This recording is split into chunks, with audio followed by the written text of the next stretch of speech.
Minha boleirada querida, salve, salve! Estamos aqui gravando mais um vídeo para vocês aqui no canal do Eike Chave sobre a rodada do Campeonato Brasileiro de 2024 da Série A, que aconteceu nesse final de semana e foi encerrada ontem. E nessa rodada tivemos aí jogos bem interessantes, né? Uma rodada de clássicos, né? Flamengo e Botafogo, tivemos Palmeiras e São Paulo também finalizando a rodada ontem, né? E outros jogos aí bem interessantes e, para variar, tivemos aí polêmicas da arbitragem, né? Mais uma vez. Alô, CNM, tá na hora de pedir o bonezinho, né? Tá complicada a situação do futebol brasileiro em relação à arbitragem, viu? E nós já vamos contar tudo aqui, então fica até o final do vídeo, porque também vai ter a primeira vitória do Corinthians no Campeonato Brasileiro. Então, não esquece aqui já de seguir, curtir, compartilhar e comentar dentro desse vídeo. Vai ajudar bastante o canal e sua opinião é muito importante também, claro. Então vamos começar falando dos jogos em ordem cronológica do que aconteceu. Vamos falar talvez do maior destaque dessa rodada, né? O jogo entre Vasco e Criciúma. Eu ia até deixar esse jogo para o final, mas como nós vamos fazer em ordem cronológica como foi nos outros vídeos, vamos falar desse joguinho primeiro. Cara, torcida do Vasco em peso compareceu ao São Januário. O time não estava mal no Campeonato Brasileiro, os jogos que perderam era esperado que perdesse, né, obviamente. E o Vasco tinha tudo para ganhar do Criciúma. O torcedor estava esperançoso com essa vitória, estava confiante. E o que eles viram foi um show da equipe catarinense, cara. O Criciúma deu um baile no Vasco. Foi 4-0 pro Vasco. A torcida do Vasco aplaudiu. E aí eu vi muitos lugares falando: ah, legal, a torcida do Vasco aplaudiu a performance do Criciúma. Porra nenhuma, a torcida do Vasco tava aplaudindo e ironizando, que eles estavam tão putos que eu acho que eles não tinham nem forças para vaiar ou para xingar. Eles não têm nem mais forças para xingar mais a equipe do Vasco, cara. Então é absurdo o que acontece com o Vasco. A SAF tá indo de mal a pior, a 777 tá brigando com o Pedrinho e tá tudo perdido. Tudo, né? A equipe do Vasco tá toda bagunçada, tá tudo perdido. E o Vasco acabou demitindo o seu treinador depois desse jogo. E aí vem mais uma polêmica, porque ele demite assim que acaba o jogo, o técnico não sabia até então, e ele tá cobrando a multa do Vasco. Só que o Vasco falou que não vai pagar a multa porque ele pediu as contas. Só que aí, cara, tá sendo aquela coisa de uma interpretação errada, de uma conversa de vestiário no calor do momento. Parece que acharam uma brecha ali para querer mandar ele embora, já estavam querendo, mas a multa era longa, era alta e é alta. E já tinha coisa atrasada desse técnico, né? Pagamentos atrasados. Então tá tendo essa polêmica aí pra dificultar ainda mais a vida do Vascaíno, cara. Complicado ser Vascaíno. Tá difícil a situação do time. Então, o Vasco entra aí nos principais candidatos ao rebaixamento, porque, com todo respeito ao Criciúma, você perde pro Criciúma, que não tinha pretensão nenhuma, apesar do Criciúma não estar mal no Campeonato Brasileiro, mas era um jogo que era pro Vasco ter ganho em casa, contra uma equipe teoricamente mais fraca, né? E não foi o que aconteceu. E o outro jogo também de um outro candidato ao rebaixamento foi Atlético Mineiro e Cuiabá. O Cuiabá, cara, fortíssimo candidato a ser rebaixado para a Série B desse ano. Não venceu ainda na competição, tomou outro baile em casa. É normal perder para o Atlético Mineiro? É, mas o Cuiabá não conseguiu vencer ainda no Brasileirão e está envolvido com muitas polêmicas. O presidente do Cuiabá, depois do jogo, foi dar uma entrevista coletiva bem pesada, falando dos seus jogadores, falando do seu elenco, que quem não está comprometido com o clube que tem que sair e que o Davidson não veste mais a camisa do Cuiabá por conta de mau comportamento, de indisciplina. E aí esse lance de indisciplina, nós vamos entrar mais uma vez em um outro time da Série A também, tá? E aí, cara, não tem mais clima, não vai ter condições de refazer todo o elenco agora com o campeonato andando. Os caras que estão lá vão parar de jogar bola agora, vão querer derrubar e vai acontecer. O Cuiabá é uma realidade já jogar a Série B ano que vem. A não ser que os jogadores realmente fizerem um acordo, fecharem entre eles, a torcida não merece, e começar a jogar bola e começar a ganhar seus jogos. Mas eu não vejo uma recuperação aí bem possível, porque o Cuiabá não faz um bom ano e não faz um bom campeonato brasileiro, né? Tá fazendo uma boa Sul-Americana? Mediana, mas o brasileiro tá deixando muito a desejar. E aí vamos ao jogo polêmico da arbitragem.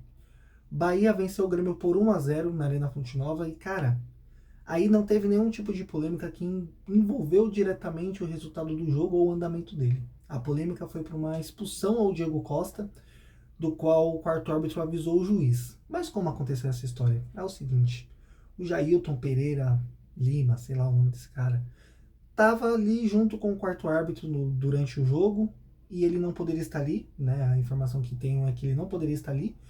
e que ele viu o Diego Costa falando alguma coisa por quarto árbitro ou por árbitro, e ele falou pro quarto árbitro isso, né? Ele comunicou isso, o que ele não poderia, já nem está ali. Aí o quarto árbitro comunicou ao juiz de campo, e aí ele acabou expulsando o Diego Costa. Em forma de protesto, Renato Gaúcho ficou extremamente revoltado e tirou todos os seus jogadores do banco de reserva, mandou ir para o vestiário, assim como toda a sua comissão técnica, inclusive ele. E depois ele deu uma coletiva fortíssima, falando que isso é impossível, que precisa dar mais olhar para o que o Textor fala. Lembrando que o Textor está envolvido aí numa CPI de manipulação de resultados, né? Ele que abriu essa CPI, ele que iniciou. E aí fica de complicado a gente falar alguma coisa, porque já teve casos de interferência externa, não houve nada, não aconteceu nada, o máximo que vai acontecer é o quarto árbitro, ou o juiz, ou o delegado da partida, o diretor de arbitragem da Bahia, que era o que estava lá, serem afastados, mas o jogo não vai ser impugnado, não vai ser voltado, não vai acontecer nada. O Grêmio vai sair no prejuízo, essa é a verdade.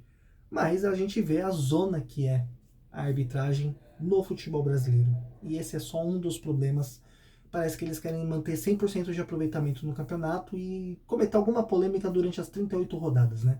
A gente ainda brincava antigamente que o STJD gostava de aparecer nas últimas 10 rodadas do Campeonato Brasileiro, e a gente aí tá vendo uma arbitragem querendo aparecer desde a primeira rodada do Campeonato Brasileiro, tomando todo o espetáculo que é o futebol. E aí vamos para o domingo, clássico às 11 horas da manhã. Botafogo e Flamengo jogaram no Maracanã num calor absurdamente horrível.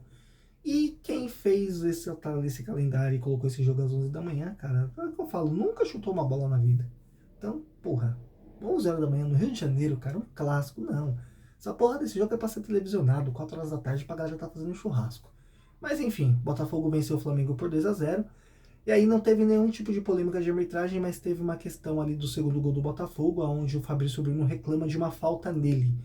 Eu, sinceramente, não vi como falta. O gol foi exatamente igual ao gol do Botafogo na Libertadores contra o Bragantino. O mínimo contato que tem, o zagueiro já se atira.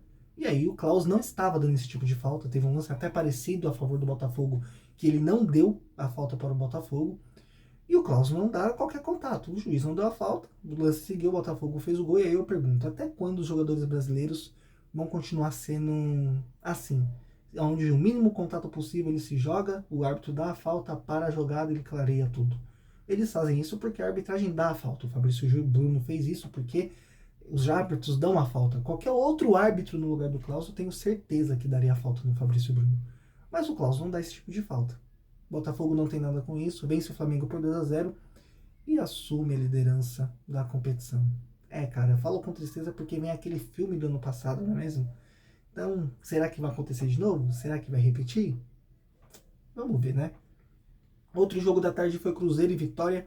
3-1 para o Cruzeiro. O Vitória perde mais um jogo e liga um sinal de alerta. Tá com um jogo a menos, mas não consegue vencer nem na sua casa, nem fora de casa. É verdade, pegou times um pouco mais complicados. Pega um Cruzeiro se reestruturando, com técnico novo.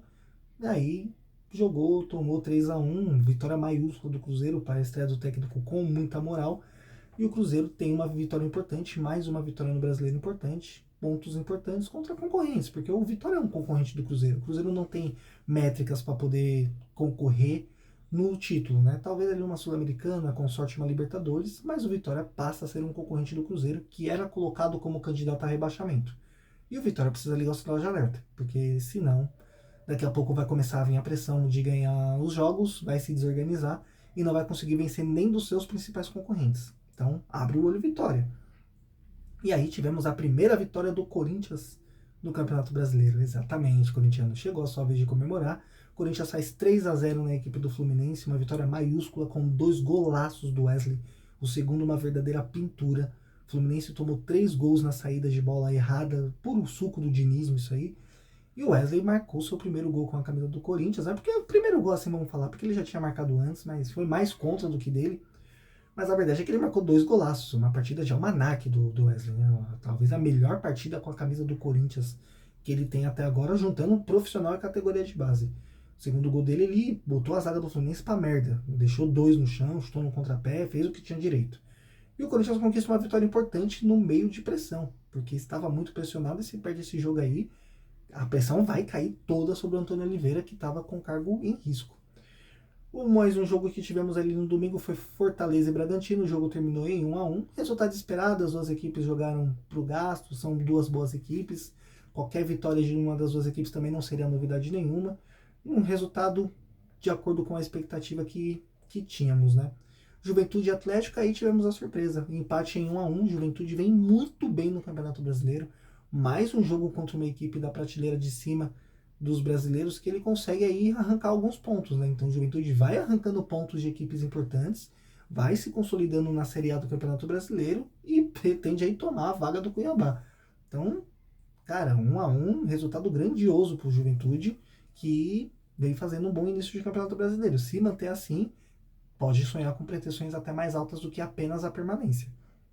E aí um jogo com mais uma polêmica, obviamente, Internacional e Atlético Goianiense. Esse jogo foi 1-1. A polêmica que teve desse jogo foi um pênalti não marcado para o Inter e talvez o gol validado do Atlético Goianiense, que estava em impedimento, o juiz mandou seguir. E aí o VAR também analisou, não viu o impedimento, deixou seguir. Então, né, quem somos nós para duvidarmos? E aí depois teve um pênalti a favor do Inter no mercado, que a Edna estava de frente para o lance e ela não marcou.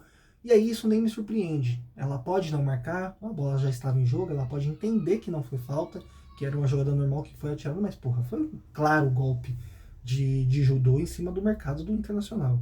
E o que mais me surpreende é o árbitro de vídeo não ter chamado ela para analisar esse lance. Então a Inter sai prejudicada aí e vem para o seu segundo jogo sem vencer desde que ele venceu o Palmeiras em Barueri. Então o Inter não começou mal o Campeonato Brasileiro, começou muito bem, mas é um empate aí que pode custar muita coisa para frente. Empate contra o Atlético Goianiense em casa, principal candidato ao rebaixamento, vai fazer falta. E aí o jogo que finalizou a rodada foi entre São Paulo e Palmeiras, o choque rei, que foi às 8 horas da noite na segunda-feira, porque o São Paulo jogou na quinta-feira no Equador contra o Barcelona, né? Conseguiu a vitória lá, um jogo na altitude, desgastante. O Palmeiras também jogou na altitude, mas foi na quarta-feira à noite, então estava mais descansado.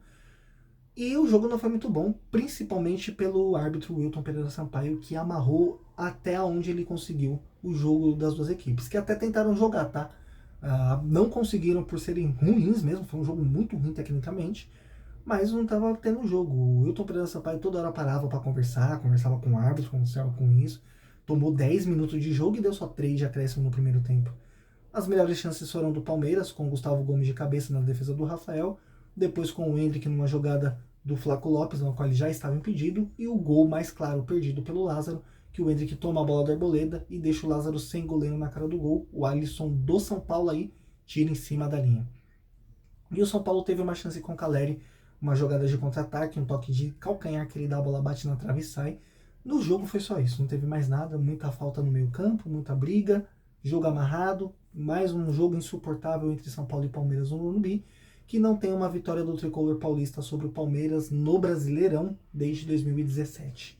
Então, o tabu foi mantido, mas o jogo foi muito ruim e as duas equipes podem entregar muito mais. E vamos ter agora os jogos da Copa do Brasil. Exatamente, já começa a Copa do Brasil. Hoje nós já temos jogos, já deixei meus palpites na rede social, então acompanha lá para você ver e comentar também os seus palpites. E vamos ter mais jogos aí na quarta-feira e na quinta-feira, porque para mim é um absurdo não ter nenhum jogo da competição nacional, a Copa Nacional, não ser televisionado em rede aberta nenhum dos dois jogos. Precisa rever muito o futebol brasileiro aqui, essa é a verdade. Nós estamos caminhando a passos largos para serem muito ruins no que a gente já foi o melhor. Deixo esse comentário para vocês, não esquece de curtir, compartilhar e comentar também. Então, segue o nosso canal para não perder nenhum conteúdo como esse. Até mais, galera!